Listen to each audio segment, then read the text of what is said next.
It's working. Please, come up here.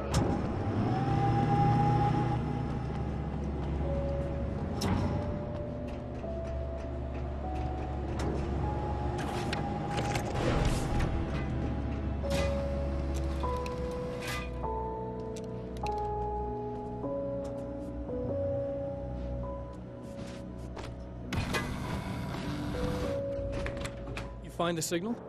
Yes. I don't think it's quite the same thing we had, the last time. Still, we're definitely picking it up. Are we getting the complete signal now? I'm afraid not. Take a look at it yourself. I'm printing out a hard copy now. I'd like to ask you a question or two before that, though. If you don't mind. What's on your mind, Doctor? Most people would find these events extremely disturbing, provided that they survive these creatures, that is. You seem to be quite adept at dealing with the situation. Why is that? Yes. I was involved in... It's a complex story. I was in this small town, and a horrible thing from another dimension kidnapped my wife and manipulated me into writing this horror story that came true.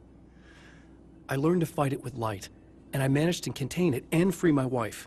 But I was trapped in its world. Are you serious? Absolutely. So, I'm used to reality working in strange or even impossible ways. And I fought these things, not exactly like this, but close enough for a good while now.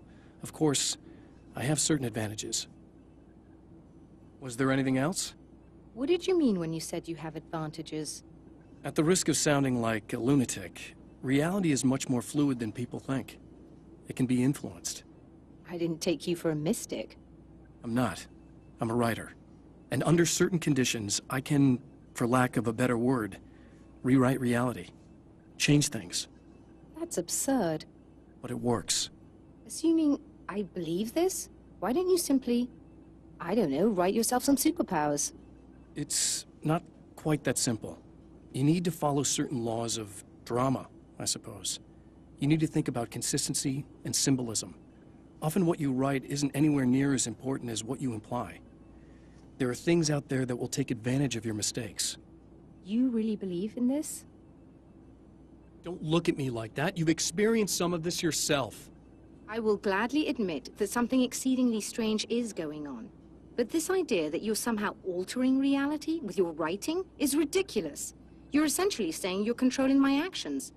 Leaving aside the rational arguments against this, what gives you the right? Well, it's more like having a destiny. A path you're on. You're not aware of it, but there it is. If somebody changes it, what difference does it make? It's what every writer does. If you write something that affects one of the characters, they don't really know about that. I'm not a character. Are you saying that it's all right to take advantage of someone if they aren't aware of it? Look, all I meant was that if you're genuinely making all your own decisions, and those decisions lead to whatever destiny you have, what practical difference does it make? I suppose that depends on whether our destinies are determined by things like physics and probabilities, or natural reality, which is presumably neutral and impartial, or by some kind of an intelligence. If it's the latter, that intelligence makes choices based on some criteria. If we suffer as a result of those choices, there's a moral and ethical element involved, regardless of whether we're aware of its manipulations. Wouldn't you agree? You're taking this very well. I thought you'd be hangry. I suppose I would be if I thought you could actually do this.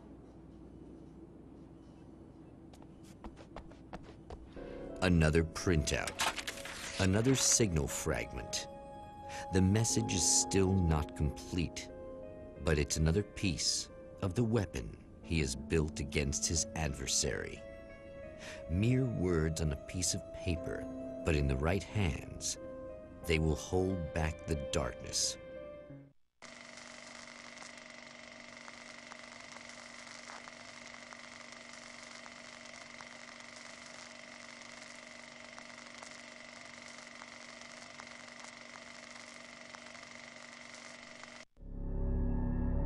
The last time the man came to the drive-in, it did not end well.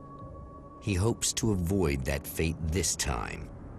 He hopes that what he has brought with him to this place is enough.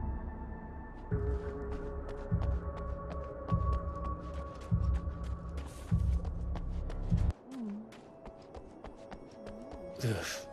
Serena's probably out of her mind again. But I'm gonna need that key so I can get the power back on.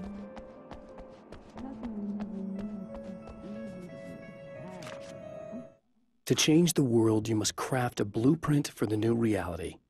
Any work of art will do, as long as it's a genuine act of creation. That's what the energies of the dark place respond to. The results may be subtle and perplexing, or far-ranging and momentous. My area of expertise, the written word, gives much more precise results than music or interpretive dance would, for instance. But words can be extremely dangerous. What you define may become reality, but so can that which you imply, even if you don't realize you're doing so.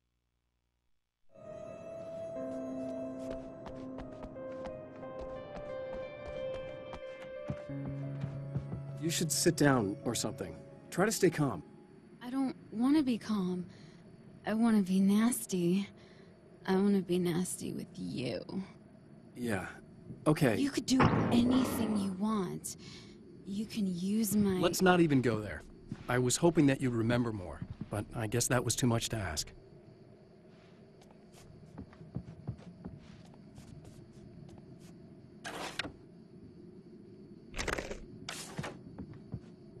I was about to do the weather, but I see we have a caller. Hey, you're on the air with Eddie. What's up? Hey, Eddie, it's Ricky. You talked about fate before. You think about it a lot? Not a lot, to be honest. I take it you do. Are you getting it yet, genius?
I have changed. I know who I am now. I know that I can write my own fate. Bright Falls taught me that. I know that indulging my weaknesses, giving in to fear and complacency will only drag me down. The dark place taught me that. I'm no Zen master. I've not attained enlightenment. But I have learned to let go of the things that I don't need. I know that without that balance within, I become my own worst enemy. Now I strive for equilibrium, and with that, I'm strong enough to get where I want.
It's obvious that for all his power, Mr. is an agent of another greater being. The dark place he came from is full of terrible alien intelligences, dark presences, and none of them should be let loose in our world. He serves one of them. He'll open the way for them if I don't stop him. But he'll do more. He'll take over my life. He already has my face. He already uses my name. He'll become Alan Wake in every way imaginable and corrupt everything, unless I can stop him.